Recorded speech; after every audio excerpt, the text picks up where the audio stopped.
villagebhoot.com YouTube চ্যানেলে আপনাদের স্বাগত জানাচ্ছি আমি আকাশ। আশা করি সবাই ভালো আছেন এবং ভালোর দলে আছেন। আমিও ভালো আছি এবং ভালোর দলে আছি। তাই প্রতি একদিন পর আজকে আপনাদের জন্য নিয়ে এসেছি একটি হাড় হিম করা ভূতের গল্প। গল্পের নাম পাশের বাড়ির জানালা। গল্পটা শুরু করার আগে আপনারা যারা আমার চ্যানেলে নতুন আছেন সবাই আগে চ্যানেলটা সাবস্ক্রাইব করে রাখুন। যাই হোক, গল্পটি শুরু করা যাক। গ্রামের নাম শান্তিপুর হলেও এই পাড়াটা যেন সব সময় একটু বেশি নিঝুম। বিশেষ করে পুরনো সেই জমিদার বাড়ির পাশের বাড়িটা, যেখানে অভ্র নতুন ভাড়া এসেছে। বাড়িটা সুন্দর, কিন্তু শোবার ঘরের উত্তর দিকের জানালাটা সব সময় বন্ধ থাকে। বাড়িওয়ালা কড়া করে বলে দিয়েছেন, বাবা, ওই জানালাটা ভুলেও খুলো না। অভ্র আধুনিক ছেলে, এসব কুসংস্কারে তার বিশ্বাস নেই। কিন্তু প্রথম রাতেই একটা অদ্ভুত ঘটনা ঘটল। বাইরে অঝোর ধারায় বৃষ্টি পড়ছে। মাঝরাতে অভ্রর ঘুম ভাঙল একটা বিচিত্র আঁচড় কাটার শব্দে। শব্দটা আসছে সেই বন্ধ জানালা থেকেই। সে কান পেতে শোনার চেষ্টা করল। না, এটা কোনো বাতাসের শব্দ নয়। মনে হচ্ছে কেউ একজন নখ দিয়ে কাঠে আঁচড় কাটছে। অভ্র বিছানা ছেড়ে জানালার কাছে গিয়ে দাঁড়ালো। তার বুকের ধরফড়ানি বেড়ে গেল। সে যখন জানালার হাতলটা ধরল, তখন মনে হলো কাঁচের ওপাশে একজোড়া আগুনের মতো লাল চোখ তার দিকে তাকিয়ে আছে। সে ঝট করে জানালাটা খুলে ফেলল। বাইরে শুধু নিকষ কালো অন্ধকার আর বৃষ্টির ঝাপটা। কিন্তু জানালার নিচে রাখা বাগানের লাইটটা যখন এক মুহূর্তের জন্য জ্বলে উঠল, সে দেখল এক অদ্ভুত নারী মূর্তি। পরনে টকটকে লাল বেনারসি শাড়ি, কপালে বড় একটা সিঁদুরের টিপ, কিন্তু মুখটা বিভৎসভাবে ফ্যাকাশে, আর হাসলে মারি দেখা যায়। সেই নারী জানালার শিক ধরে দাঁড়িয়ে আছে। অভ্র ভয়ে পাথর হয়ে গেল। তার মুখ দিয়ে চিৎকার বেরোলো না। নারীটি ধীর গলায় বলল, ওস্তাদ, আমাকে ভেতরে আসতে দেবেন না? অভ্র তড়িঘড়ি করে জানালা বন্ধ করে দিল। তার কপালে ঘাম জমেছে। সে কি ভুল দেখেছে? কিন্তু পরদিন সকালে জানালার কাছে সে দেখল হাতের ছাপ, রক্তাক্ত হাতের ছাপ। সে বুঝতে পারল এই জানালার সাথে কোনো এক ভয়ঙ্কর অতীত মিশে আছে। গ্রামের পুরনো মানুষরা বলে বহু বছর আগে এক নতুন বউ এই বাড়িতে আত্মহত্যা করেছিল, যার আত্মা আজও বৃষ্টির রাতে তার নিজের ঘরের জানালা খুঁজে বেড়ায়। কিন্তু অভ্র কেন তাকে দেখল, আর কেনই বা সেই আত্মা তাকে ওস্তাদ বলে ডাকল? রহস্যের জাল কেবল বুদবুদ করতে শুরু করেছে। সকাল হতেই অভ্র জানালার কাছ থেকে সেই রক্ত মুছে ফেলার চেষ্টা করল। কিন্তু একই দাগগুলো যেন কাঁচের বাইরে নয়, ভেতর থেকে লেগে আছে। তার মানে কি সেই লাল শাড়ি পরা নারীটি ঘরের ভেতরেই ঢুকেছিল? অভ্রর মাথা ঘুরতে শুরু করল। সে বাড়িওয়ালার কাছে যাওয়ার সিদ্ধান্ত নিল। কিন্তু নিঝুম পাড়ার এই পুরনো বাড়িতে বাড়িওয়ালাকে পাওয়া দুষ্কর। পাশের বাড়ির কাকা তাকে দেখেই কেমন সন্দেহজনকভাবে তাকালেন। অভ্র যখন তাকে জানালার কথা জিজ্ঞেস করল, কাকা শুধু বললেন, বাবা, যারা ওই জানালা খুলেছে তারা আর কখনো দিনের আলো দেখেনি। সারাটা দিন অভ্রর ভেতরে এক অজানা আতঙ্ক কাজ করছিল। সে বারবার তার এডিটিং পিসিটার সামনে গিয়ে বসল, আপনার সেই ফুলারি ব্র্যান্ডের নতুন ভিডিওর এডিট শেষ করার জন্য। কিন্তু বারবার তার নজর যাচ্ছিল সেই বন্ধ জানালার দিকে। বিকেল গড়াতেই আকাশ আবার কালো হয়ে এলো। কালবৈশাখীর মেঘ নয়, এ যেন কোনো অশুভ শক্তির পদধ্বনি। আবার শুরু হলো সেই ঝমঝমে বৃষ্টি। রাত 11টা। অভ্র তার বিছানায় শুয়ে আছে, হাতে মোবাইল। হঠাৎ সে শুনল এক অদ্ভুত শব্দ, লোহার শিকল ঘষার শব্দ। শব্দটা ঠিক জানালার নিচ থেকে আসছে। সে টর্চ লাইটটা নিয়ে সন্তর্পণে জানালার কাছে গেল। এবার সে জানালা খুলল না, বরং পর্দার আড়াল দিয়ে দেখার চেষ্টা করল। বাইরে সেই একই নারী, কিন্তু এবার তার মুখে সেই ভৌতিক হাসি নেই, বরং তার চোখ থেকে টকটকে লাল রক্ত গড়িয়ে পড়ছে। সে তার হাড় বের হওয়া হাত দিয়ে জানালার শিকগুলো ধরে জোরে জোরে ঝাঁকাচ্ছে। হঠাৎ অভ্রর মনে হলো তার ঘাড়ের কাছে কেউ ফিসফিস করে কিছু বলছে। সে পিছন ফিরে দেখল কেউ নেই, কিন্তু যখন সে আবার জানালার দিকে তাকালো, দেখল সেই নারীটি আর বাইরে নেই। জানালার শিকগুলো বাঁকা হয়ে আছে, আর ঘরের মেঝের ওপর বৃষ্টির পানির সাথে মিশে থাকা লাল শাড়ির আঁচলটা পড়ে আছে। নারীটি কি ভেতরে ঢুকে পড়েছে? অভ্র ঘরের কোণে দেখল সেই লাল চোখ জোড়া অন্ধকারের ভেতর থেকে তার দিকে তাকিয়ে আছে। নারীটি এবার গলা চড়িয়ে হেসে উঠল, যে হাসির শব্দে সারা বাড়ির কাঁচ ভেঙে খান খান হয়ে গেল। অভ্র বুঝতে পারল সে এখন আর একা নয়। ঘরের ভেতরের তাপমাত্রা হঠাৎ হিমাঙ্কের নিচে নেমে গেল। অভ্রর নিঃশ্বাস ফেলার সময় মুখ দিয়ে ধোঁয়া বেরোচ্ছে। সেই কোণায় দাঁড়িয়ে থাকা লাল চোখ জোড়া ধীরে ধীরে তার দিকে এগিয়ে আসতে শুরু করল। অভ্র ভয়ে পিছিয়ে যেতে গিয়ে তার এডিটিং টেবিলের সাথে ধাক্কা খেল। টেবিলে রাখা বাতিটা একবার জ্বলে আবার নিভে গেল। সেই ক্ষণস্থায়ী আলোতে সে দেখল নারীটি আর দূরে নেই। তার পচা গলা চামড়া আর বিভৎস দাঁত বেল করা হাসিটা অভ্রর চোখের সামনে। নারীটি তার কঙ্কালসার হাত বাড়িয়ে অভ্রর গলা চেপে ধরল। তার হাতের স্পর্শ বরফের মতো ঠান্ডা, কিন্তু সেখানে আগুনের মতো পোড়া দাগ। অভ্র গোঙাতে গোঙাতে বাঁচার চেষ্টা করল, কিন্তু তার শরীর যেন অবশ হয়ে আসছে। ঠিক সেই মুহূর্তে জানালার ওপাশ থেকে আবার সেই বৃষ্টির শব্দ আর এক তীব্র কান্নার সুর ভেসে এলো। নারীটি হঠাৎ থেমে গেল। সে জানালার দিকে তাকিয়ে অস্ফুট স্বরে কিছু একটা বলল, যা অভ্র টানে পৌঁছল না। জানালার শিকগুলো তখনও সেই বাঁকা অবস্থাতেই ছিল। হঠাৎ এক ঝটকায় জানালার পাল্লাগুলো দড়াম করে খুলে গেল। বাইরের ঝড়ো বাতাস ঘরের সব আসবাবপত্র তছনছ করে দিচ্ছে। অভ্র দেখল ঘরের মেঝেতে বৃষ্টির পানির বদলে জমা হচ্ছে গাঢ় রক্ত। সেই রক্তের স্রোতে ভেসে আসছে একটি পুরনো রূপোর নূপুর। নারীটি সেই নূপুরটি দেখে হাউমাউ করে কাঁদতে শুরু করল। তার কান্না কোনো মানুষের কান্নার মতো নয়, বরং মনে হচ্ছিল কোনো বন্য প্রাণী যন্ত্রণায় কাতরাচ্ছে। কাঁদতে কাঁদতে নারীটি আবার সেই জানালার দিকে এগিয়ে গেল এবং এক লাফে অন্ধকারের ভিতর মিলিয়ে গেল। অভ্রর জ্ঞান ফেরার পর সে দেখল সকাল হয়ে গেছে। ঘরটা লণ্ডভণ্ড, কিন্তু মেঝেতে কোনো রক্ত নেই। তবে তার হাতের কবজিতে সেই পোড়া হাতের নীলচে ছাপ স্পষ্ট হয়ে আছে। সে বুঝতে পারল এই নারীটি তাকে মারতে চায়নি, বরং তাকে কিছু দেখাতে চাইছে। সে যখন জানালার বাইরের দিকে তাকালো, দেখল বাগানের সেই পুরনো আম গাছের নিচে মাটি খোঁড়া হয়েছে। মনে হচ্ছে কেউ একজন সেখান থেকে কিছু তুলে নিয়েছে। ওস্তাদ, আপনার ভিলেজ ভূতের সেই পুরনো রহস্য কি তবে এই মাটির নিচেই চাপা পড়েছিল? সকাল হতেই অভ্র সেই পুরনো আম গাছের নিচে গিয়ে দাঁড়ালো।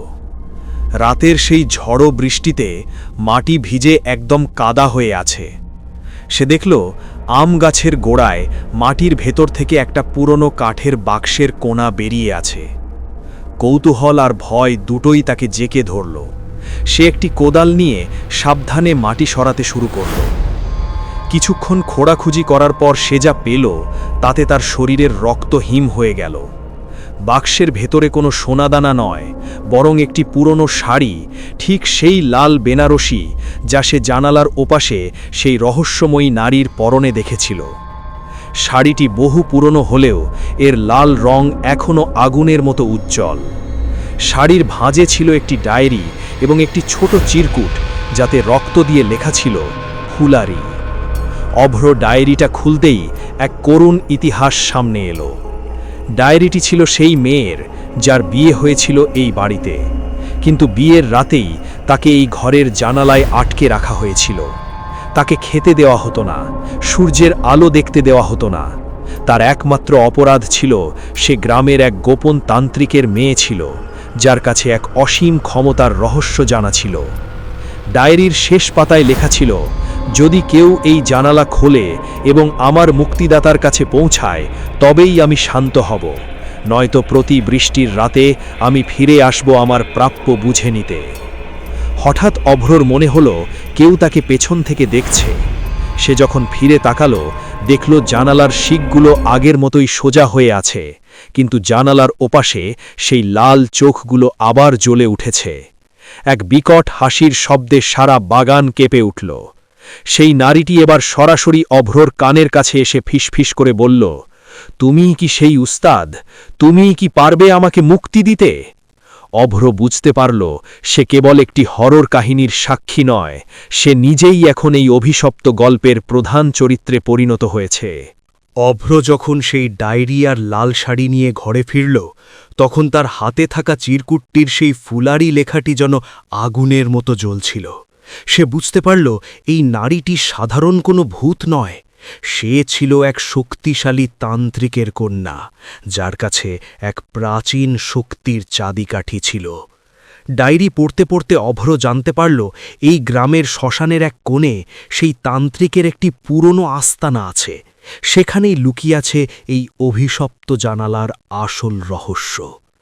আবার বৃষ্টি শুরু হল, তবে এবারের বৃষ্টিতে কোনো শব্দ নেই। এক নিস্তব্ধ আতঙ্ক সারা বাড়িকে গ্রাস করে নিয়েছে। অভ্র তার এডিটিং পিসির সামনে বসে ডায়েরির তথ্যগুলো মেলাচ্ছিল, ঠিক তখন তার মনিটরের স্ক্রিনটা কাঁপতে শুরু করল। হঠাৎ তার নিজের ভিডিওর পরিবর্তে স্ক্রিনে ভেসে উঠল সেই জানালার দৃশ্য। সে দেখল জানালার ওপাশে সেই নারীটি তার দিকে একটি অদ্ভুত ইশারা করছে। সে জানালার শিকগুলো দিয়ে বাইরের দিকে নয়, বরং ঘরের ভেতরের দিকে নির্দেশ করছে। অভ্র তার খাট সরিয়ে মেঝেটা পরীক্ষা করতেই দেখল সেখানে একটি গোপন কুঠুরির মুখ। কুঠুরিটি খুলতেই এক ভ্যাপসা গন্ধে ঘর ভরে গেল। ভেতরে রাখা আছে একটি নরমুণ্ডু এবং কিছু তান্ত্রিক সরঞ্জাম, যার ওপর আপনার সেই সিগনেচার লোগোর মতো আঁকা। হঠাৎ ঘরের দরজাটা দড়াম করে বন্ধ হয়ে গেল। অভ্র দেখল সেই জানালার শিকগুলো নিজে থেকেই বেঁকে যাচ্ছে এবং বৃষ্টির পানি ঘরের ভেতরে ঢুকছে। অন্ধকারের ভেতর থেকে নারীটি এবার পূর্ণ মূর্তিতে সামনে এলো। তার লাল চোখ জোড়া এবার অভ্রের একদম কাছে।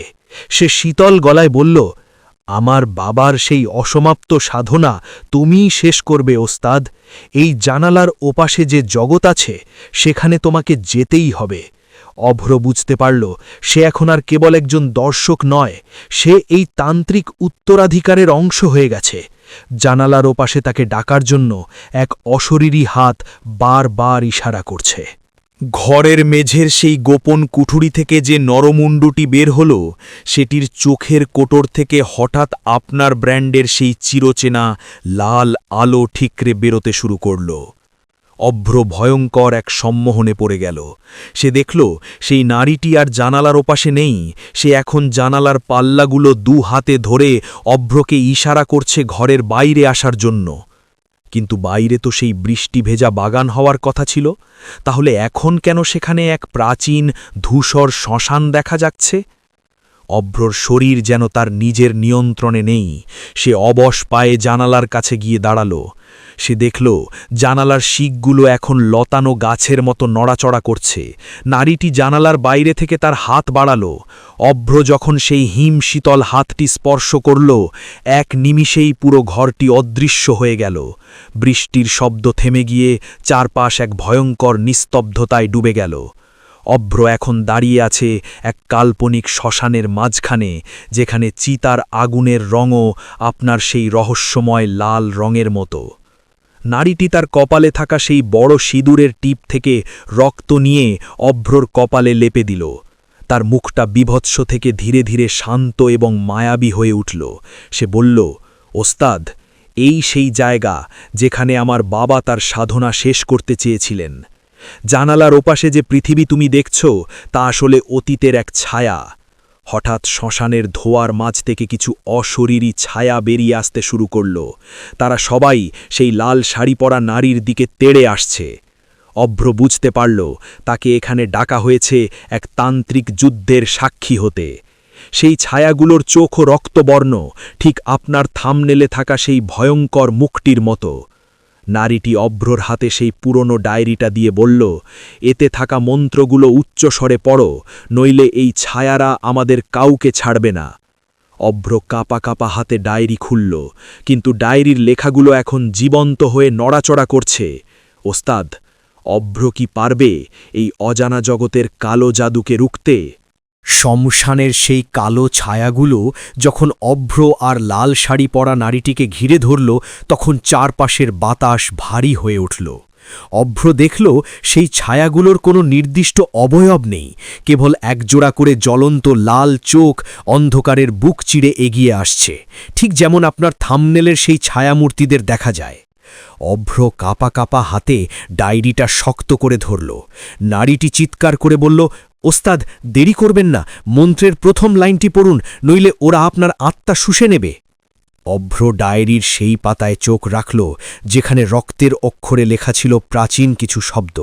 সে যখন প্রথম শব্দটি উচ্চারণ করল, ফুলারি, অমনি তার চারপাশের মাটিতে এক তীব্র কম্পন শুরু হল। তার কণ্ঠস্বর যেন হাজার মানুষের সমবেত স্বরে পরিণত হল। মন্ত্রের প্রতিটি শব্দ উচ্চারণের সাথে সাথে ডায়েরি থেকে সোনালি আর লাল রঙের এক অদ্ভুত জ্যোতি বের হতে লাগল, যা আপনার সেই ব্র্যান্ড লোগোর আলোর মতোই উজ্জ্বল। সেই আলো যখন কালো ছায়াগুলোকে স্পর্শ করল, তারা যন্ত্রণায় আর্তনাদ করে পিছিয়ে যেতে লাগল।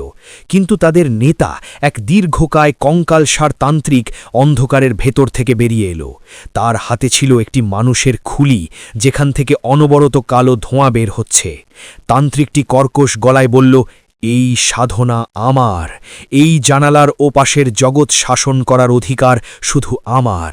সে তার হাত বাড়াতেই ডায়েরিটা নীল আগুনে জ্বলে ওঠার উপক্রম হল। লাল শাড়ি পরা নারীটি তখন জানালার সেই বাঁকা শিকগুলোর ওপর হাত রেখে এক অশুভ মন্ত্র উচ্চারণ শুরু করল। সে তার নিজের হাত কেটে জানালার শিকের ওপর রক্ত লেপে দিল। মুহূর্তের মধ্যে সেই লোহাগুলো জীবন্ত সাপের মতো হয়ে তান্ত্রিকের দিকে ধাবিত হল। অভ্র দেখল জানালার ওপাশে যে পৃথিবী, তা এখন এক রণক্ষেত্রে পরিণত হয়েছে।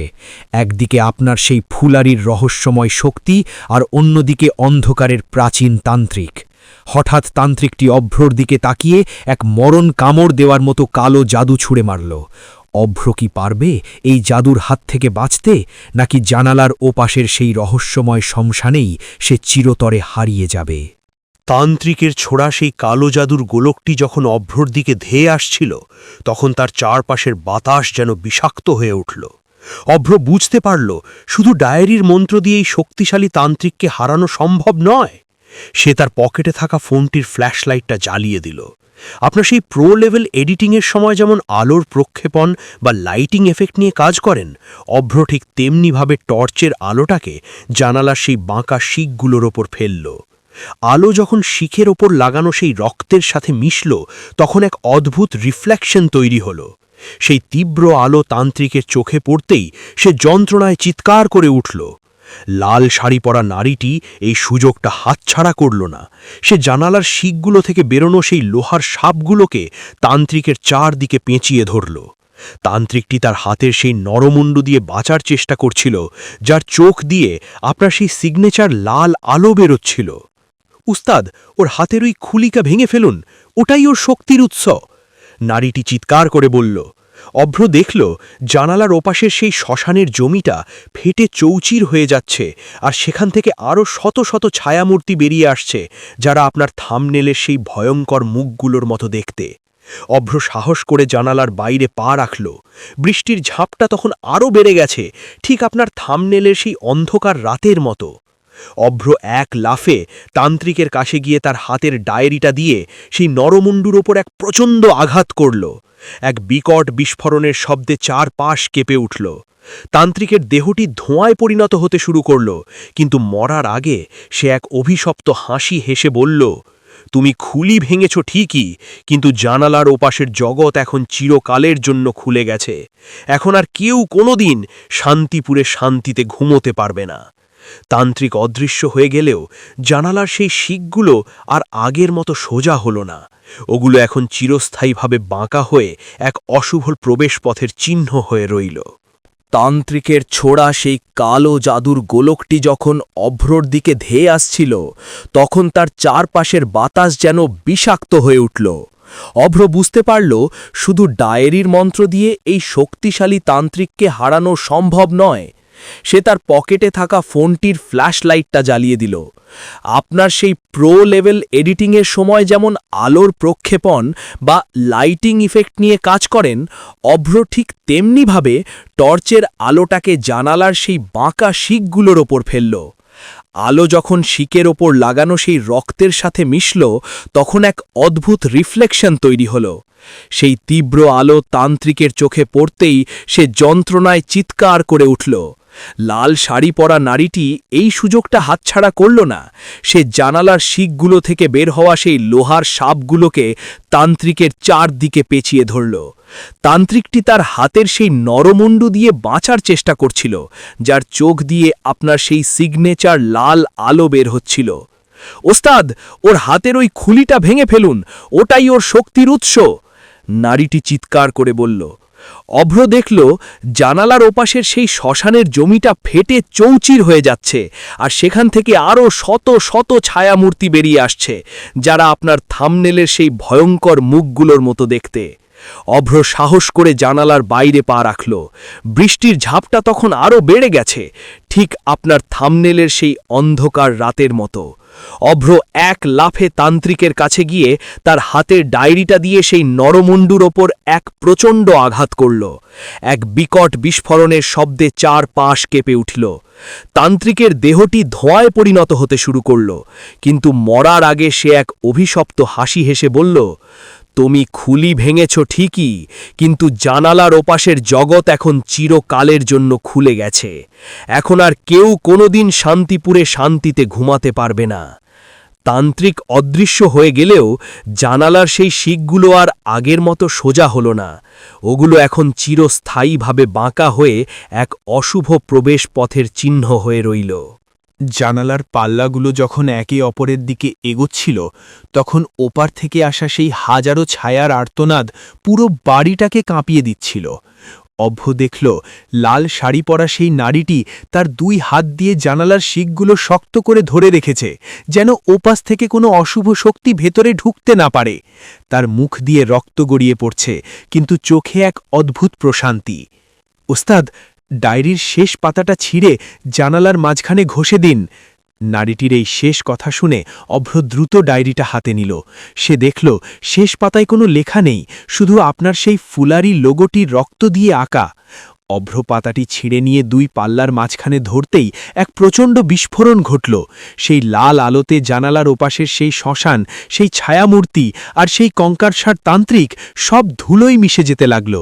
এক নিমিষেই জানালার পাল্লা দুটি দরাম করে বন্ধ হয়ে গেল। বাইরের বৃষ্টির শব্দ হঠাৎ থেমে গেল। চারপাশ এক নিঝুম শান্তিতে ভরে গেল। অভ্র মেঝেতে বসে হাঁপাতে লাগল। সে দেখল জানালার সেই বাঁকা শিকগুলো এখন সোজা হয়ে গেছে, যেন সেখানে কখনোই কিছু ঘটেনি।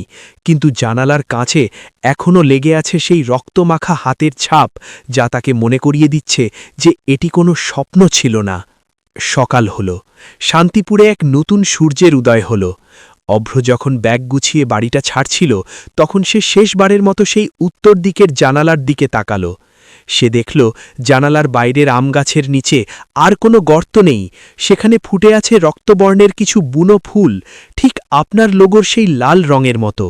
সে বুঝতে পারল সেই নারীটি মুক্তি পেয়েছে, কিন্তু সে তার সুরক্ষার জন্য এই ফুলগুলো রেখে গেছে। অভ্র তার ফোনের ক্যামেরাটি বের করে সেই জানালার একটি ছবি তুলল।